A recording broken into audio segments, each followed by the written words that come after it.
मोदी सरकार के खिलाफ रणगंभीर है और 31 मार्च को जब इंडिया गठबंधन सीधे तौर पर प्रधानमंत्री नरेंद्र मोदी और भारतीय जनता पार्टी को चुनौती देगी, उसका ट्रेलर आज दिल्ली में दिख गया।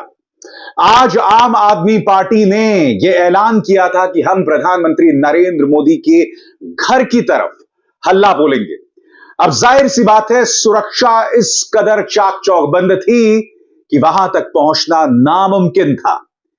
पुलिस ने चप्पे चप्पे पर सुरक्षा बहाल कर रखी थी।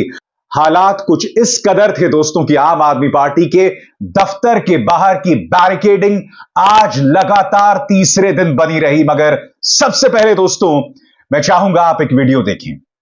आम आदमी पार्टी के कार्यकर्ताओं की जो महिलाएं हैं, उन्हें किस तरह से पुलिस ने अपनी हिरासत में ले लिया है और वो नहीं जानती कि उन्हें कहां ले जाया जा रहा है। देखिए, हमारी महिला साथी बेहोश हो रही है, बार बार लोगों को शर्म नहीं आ रही है, डिटेन कर लिया है और ये बता भी नहीं रहा है कहाँ लेके जा रहे हैं। हमने कहा हमें डिटेन कर लिया, कोई बात नहीं, पर हमें बता तो दो कहाँ लेके जा रहे हैं। ये वो भी बताने के लिए तैयार नहीं कहाँ लेके जा रहे हैं। लड़की को अगर कुछ हो गया, इनको लेने देने पड़ जाएंगे। गुड़गांव बॉर्डर में लेके जा रहे हैं, गुड़गांव की तरफ, और बता नहीं रहे हैं।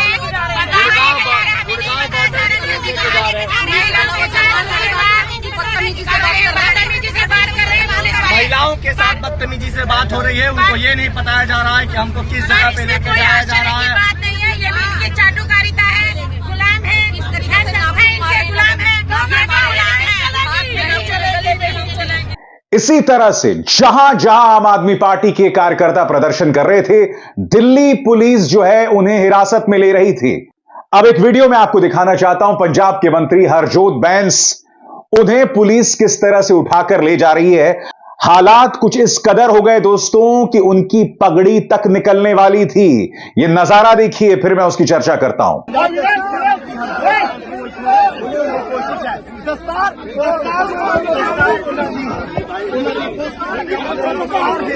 हरजोत की दस्तार हिल गई है, हरजोत मांस की दस्तार हिल गई। ये तस्वीर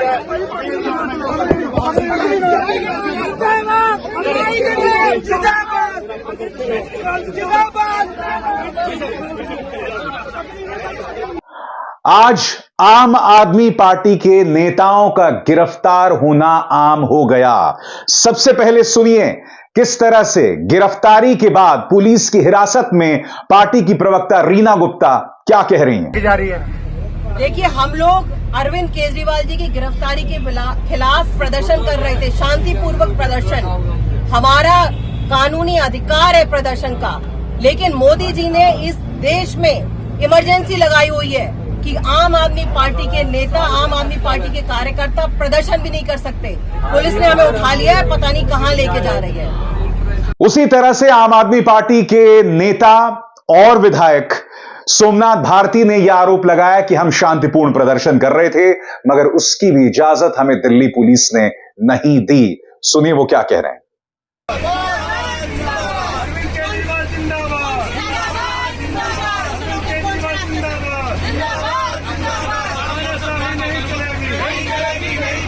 और जैसे मैंने बताया दोस्तों, आम आदमी पार्टी का जो दफ्तर था, उसकी लगातार तीसरे दिन बैरिकेडिंग जो है जारी रही, जबकि उनके दफ्तर के आगे यानी सड़क पार करके भाजपा का दफ्तर है और वहां पर ऐसी कोई सुरक्षा के इंतजामात नहीं थे। सुनिए किस तरह से आम आदमी पार्टी कार्यकर्ता और दिल्ली पुलिस के बीच में बहस हो रही है। सुनते हैं। आप भाजपा कार्यालय हिम्मत लगा के दिखा दो, हिम्मत तो लगा के दिखा दो। हमने तो मतलब मोदी की नौकरी कर रहे हो आप मोदी की नौकरी कर रहे हो। इलेक्शन चल रहा है, आप हमारे पार्टी कार्यालय को 3 दिन से सीज कर रखे हो और फिर सीज करना चाह रहे हो। तो इसको हटाइए यहाँ से, इसको हटाओ यहाँ से आप लोग। ये बैरिकेड यहाँ से हटाइए। आप इधर आइए, आप इधर आइए। वो बुला रहे मतलब चाहते क्या हो आप लोग, ये बता दो। हाँ जी सर, आपके लिए नहीं लगा, हमें बंदे था बीजेपी वाले आपके कार्यालय हम निपट लेंगे बीजेपी वालों से। देखो हटा, देखो हमें देखो, सुन लो, आप हटा लो। अभी बीजेपी वाला कार्यालय पे लगाओ ऐसे बैरिकेड, उनके गेट पे लगाए हो। चले हम देखें अभी। हाँ, उनके गेट पे लगाए हो। इसको आप ऊपर बात करो, मैं अभी प्रेस कॉन्फ्रेंस करने जा रहा हूँ। मैं अभी प्रेस कॉन्फ्रेंस, भाई क्या नाम है आपका? मैं अभी प्रेस कॉन्फ्रेंस करने जा रहा हूँ। या तो इसको हटाओ, नहीं तो मैं बोलूंगा प्रेस कॉन्फ्रेंस। कि हमारे बार बार करने के बाद यहाँ पर जो है बैरिकेड लगाए हो। बीजेपी के गेट के बाहर इस तरह से बैरिकेड लगाया है आपने। गोपाल राय पत्रकारों से रूबरू हुए, पार्टी के नेता गोपाल राय जो हैं वो पत्रकारों से रूबरू हुए और उन्होंने बताया किस तरह से इस वक्त पूरे शहर में आम आदमी की पार्टी के जो कार्यकर्ता हैं उनका निकलना, शांतिपूर्ण प्रदर्शन करना नामुमकिन हो गया है और पिछले 3 दिनों से यह लगातार जारी है। सुनते हैं उन्होंने क्या कहा। लेकिन चुने हुए मुख्यमंत्री को गिरफ्तार करके तानाशाह सरकार ने जो संदेश दिया है कि हम किसी लोकतंत्र को नहीं मानते, इसके खिलाफ जब ईडी की टीम मुख्यमंत्री आवास पर पहुंची, लोग वहां इकट्ठा होना शुरू हुए। जितनी संख्या में लोग पहुंचे उससे कई गुना ज्यादा फोर्स लगा करके पूरा मुख्यमंत्री आवास छावनी में तब्दील कर दिया गया। अगले दिन इसके विरोध में भारतीय जनता पार्टी के राष्ट्रीय मुख्यालय पर प्रदर्शन करने के लिए लोग पहुंचे। पूरे इलाके में चप्पे चप्पे पर पुलिस बिठा दी गई। आम आदमी पार्टी का कार्यालय सील कर दिया गया। जो लोग भी अपना आक्रोश लोकतांत्रिक तरीके से शांतिपूर्वक व्यक्त करते जा रहे थे, महिलाओं को, पुरुषों को, बुजुर्गों को घसीट घसीट के गिरफ्तार किया गया। अगले दिन जब लोग शहीदी पार्क पर भगत सिंह, राजगुरु, सुखदेव के शहादत दिवस पर शहीदी पार्क पहुंचे संकल्प लेने के लिए, उसको सील कर दिया गया। वहां से लोगों को गिरफ्तार किया गया। आज जब मुख्यमंत्री अरविंद केजरीवाल जी की गिरफ्तारी के खिलाफ प्रधानमंत्री निवास पर लोग पहुंच रहे थे, ये पूछने के लिए कि आखिर चुने हुए मुख्यमंत्री को जेल, शरद रेड्डी को बेल और 55 करोड़ का भाजपा का खेल, ये क्या है? इसका जवाब इस देश के प्रधानमंत्री को देना पड़ेगा। दोस्तों, पेचीदगियां लगातार बढ़ रही हैं। अभी इसी मंच पर आपको याद होगा 2 दिन पहले मैंने आपको बताया था कि किस तरह से अरविंद केजरीवाल ने कहा कि अब मैं जेल के अंदर से सरकार चलाऊंगा। अब यह मामला जो है वो विवाद का सबब बन गया है। प्रवर्तन निदेशालय यानी ईडी कह रहा है कि आखिर अरविंद केजरीवाल जेल के अंदर से सरकार कैसे चला सकते हैं। ईडी ने इस बाबत क्या किया कुछ देर बाद मैं आपको बताऊंगा, मगर सौरभ भारद्वाज से सुनिए किस तरह से वो बता रहे हैं कि जेल के अंदर रहने के बावजूद अरविंद केजरीवाल दिल्ली की जनता को नहीं भूले। कोई साधारण आदमी भी इस तरीके से गिरफ्तार हो जाए तो उसकी चिंताएं रहती हैं, पत्नी का क्या है, बच्चों का क्या है, कौन वकील किया जाए, कैसे बेल ली जाए, क्या बहस हो रही है। और हमारे अरविंद केजरीवाल जी ऐसे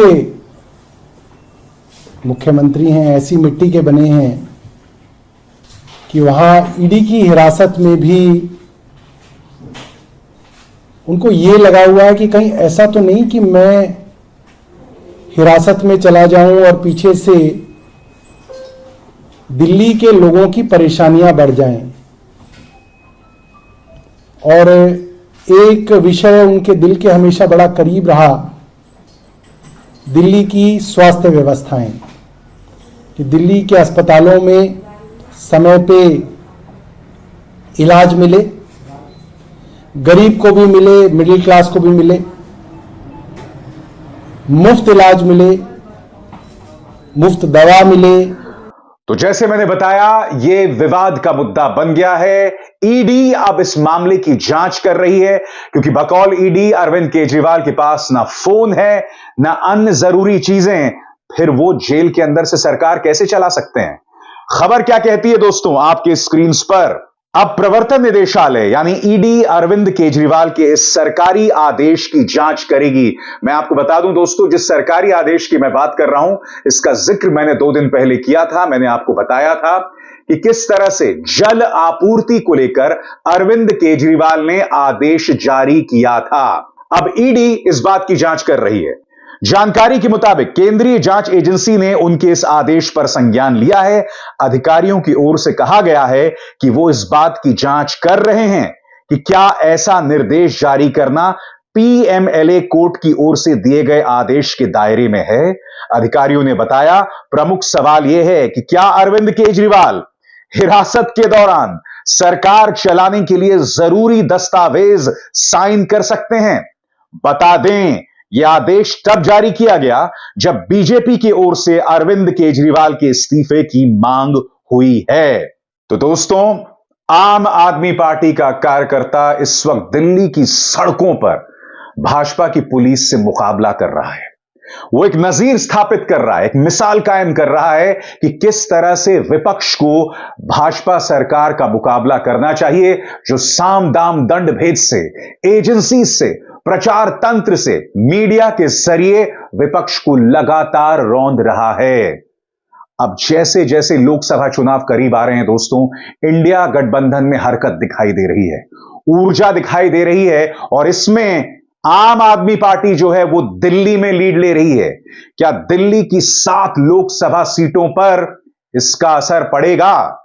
बहरहाल अब सबकी निगाह 31 मार्च को है, जहां इंडिया गठबंधन के तमाम नेता रामलीला मैदान में जुटने वाले हैं। और इसको लेकर क्या तैयारियां हैं, बता रहे हैं आम आदमी पार्टी के नेता गोपाल राय। मैं केंद्र सरकार से कहना चाहता हूं, ये लड़ाई, ये आंदोलन आपके पुलिस के दम पे रुकने वाला नहीं है। ये आवाज पूरे देश के अंदर पहुंच रही है, और उसी आवाज को बुलंद करने के लिए हमारा जो अगला टारगेट है वो 31 मार्च रामलीला मैदान की इंडिया गठबंधन की महारैली, जिसमें पूरे देश से इंडिया गठबंधन के सभी प्रमुख लीडर्स उसमें शामिल होने के लिए आ रहे हैं। दिल्ली के लोग लाखों की तादाद में रामलीला मैदान 31 तारीख को 10 बजे पहुंचेंगे। उसकी तैयारी के लिए आज से हमने अपनी रणनीति शुरू कर दी है। अगले 31 तक हम लोगों के बीच में जाएंगे और इस तानाशाही के खिलाफ रामलीला मैदान में आकर के शांतिपूर्वक अपने आवाज को बुलंद करने के लिए आह्वान करेंगे। दोस्तों, अगर सामान्य दौर होता तो जाहिर सी बात है अरविंद केजरीवाल जो जेल से सरकार चला रहे हैं उसकी नैतिकता पर सवाल होता, मगर आप जानते हैं ये सामान्य दौर नहीं है। हम उस दौर में जी रहे हैं जहां जो लोग गिरफ्तारी के डर से 50 करोड़ रुपए दे देते हैं वो सरकारी गवाह बन रहे हैं। और यहां मैं मिसाल शरत रेड्डी की दे रहा हूं। आम आदमी पार्टी लगातार भाजपा के नेताओं के दावे को एक्सपोज कर रहे हैं। सुनिए किस तरह से स्मृति ईरानी के दावे की धज्जियां उड़ा दी आम आदमी पार्टी नेता आतिशी ने। सुनते हैं। एक स्टेटमेंट है 25 अप्रैल 2023 का शरत रेड्डी का, जिन्होंने कहा कि मैं क्योंकि दिल्ली में इन्वेस्टमेंट कर रहा था, मेरी इच्छा थी कि मैं अरविंद केजरीवाल और मनीष सिसोदिया से स्वयं मिलूं। विजय नायर के माध्यम से ये मुलाकात सुनिश्चित की गई। कैसे मुलाकात हुई? काली रंग की एसयूवी से उठाकर कैसे एक सरकारी बंगले में लिया गया, जहां पर अरविंद केजरीवाल इनसे मिले, इसका भी विवरण है। शरद चंद्र रेड्डी को 9 नवंबर 2022 को क्वेश्चनिंग के लिए बुलाया गया और शरद चंद्र रेड्डी ने साफ साफ कह दिया कि मैं कभी अरविंद केजरीवाल से मिला नहीं, मेरी उनसे कोई बात नहीं हुई, मेरा आम आदमी पार्टी से कोई लेन देन नहीं है। जैसे ही उन्होंने कहा कि मैं अरविंद केजरीवाल से मिला नहीं, उनको तुरंत अगले दिन ईडी द्वारा गिरफ्तार कर लिया गया। कई महीने जेल में रहने के बाद एक दिन शरद रेड्डी जी ने अपना बयान बदल लिया। शरद रेड्डी जी कहते हैं कि मैं अरविंद केजरीवाल जी से मिला भी। शरद रेड्डी जी कहते हैं कि मेरी उनसे शराब घोटाले पे बात भी हुई। और जैसे ही शरद रेड्डी ये कहते हैं उनको जमानत भी मिल जाती है ईडी के द्वारा। लेकिन ये तो सिर्फ बयान है, पैसा कहां है, मनी ट्रेल कहां है? तो जैसे मैंने कहा, यह सामान्य दौर नहीं है। आज किसी मुख्यमंत्री के जेल के अंदर रहकर सरकार चलाने की नैतिकता पर सवाल नहीं उठ सकता। हालांकि याद कीजिएगा दोस्तों, मैंने खुद कहा था कि कायदे से अरविंद केजरीवाल को इस्तीफा दे देना चाहिए और उनकी जगह आतिशी को मुख्यमंत्री बनाया जाना चाहिए। मगर यह फैसला आम आदमी पार्टी का है, लिहाजा इस वक्त कुछ नहीं कहा जा सकता।